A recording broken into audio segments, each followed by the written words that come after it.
के साथ साथ बहता जा रहा था और उसे ऐसा प्रतीत हो रहा था जैसे कि वो नदी को दिशा दे रहा है, उसे प्रवाहित होने में सहायता कर रहा हो। वो तो ये निश्चय कर बैठा था कि नदी को समुद्र तक पहुंचाकर ही रहेगा, किंतु नदी को उसकी उपस्थिति का भी आभास नहीं था। नदी पर उन दोनों के होने या ना होने का कोई प्रभाव नहीं था। नदी तो बस बहे जा रही थी। ब्रह्म की इच्छा को जाना नहीं जा सकता, किंतु ब्रह्म के साथ एक अवश्य हुआ जा सकता, और तब व्यक्ति की अपनी इच्छा तो खो ही जाती है, केवल उसकी इच्छा ही शेष रह जाती है। द्वैतांग को अपनी आगे की यात्रा पूरी करने हेतु अत्यंत महत्वपूर्ण निर्णय अवश्य लेने होंगे। केवल उसके अहंकार को अपितु उसके आत्मसम्मान को भी क्षति पहुंची। जहां से इस युद्ध का अंत हुआ है, वहीं से लोहितांग के अंतर युद्ध का आरंभ हुआ है, और जो भीतर पराजित होता है उसे हर दिशा में केवल पराजय ही दिखती है।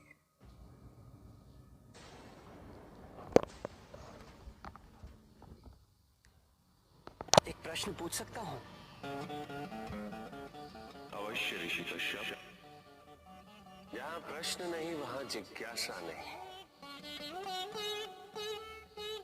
और जहां जिज्ञासा नहीं होती वहां ज्ञान की वृद्धि नहीं हो सकती।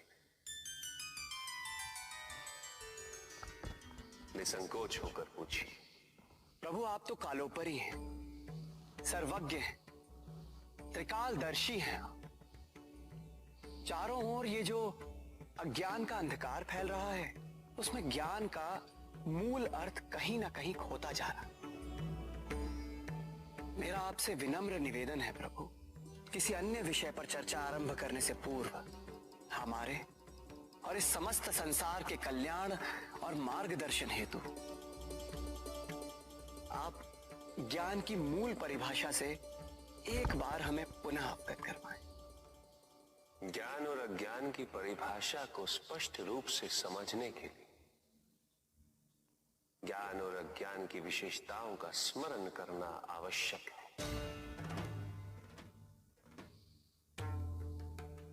जिसके कारण स्वार्थ, विनाश, क्रूरता, अशांति और भय में वृद्धि हो, वह ज्ञान है। किंतु जो व्यक्ति को उदार, निर्भीक, सहनशील और विनम्र बनाए, वही ज्ञान है। अज्ञान की शक्तियां दुरुपयोग करने हेतु प्रेरित करती हैं, किंतु जो अपनी शक्तियों और अपने सामर्थ्य के प्रति अपने उत्तरदायित्व को समझाए, जो न केवल अपने अपितु अपने से पहले संसार के उद्धार हेतु प्रोत्साहित करे, वो ज्ञान है। ज्ञान का मूल उद्देश्य ही परोपकार है, सृजन है।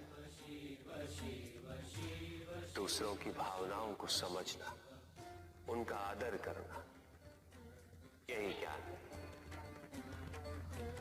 क्योंकि ज्ञान हमें न केवल अपने अपितु दूसरों के दुख और सुख के प्रति भी संवेदनशील बनाता है।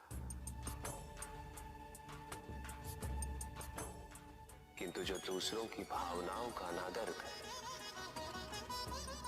उसे ज्ञान की श्रेणी में कैसे रखा जा सकता है? अज्ञान के कारण व्यक्ति सांसारिकता में बंधता जाता है, मोह माया में उलझता जाता है। अज्ञान परम सत्य से दूर ले जाने का माध्यम है।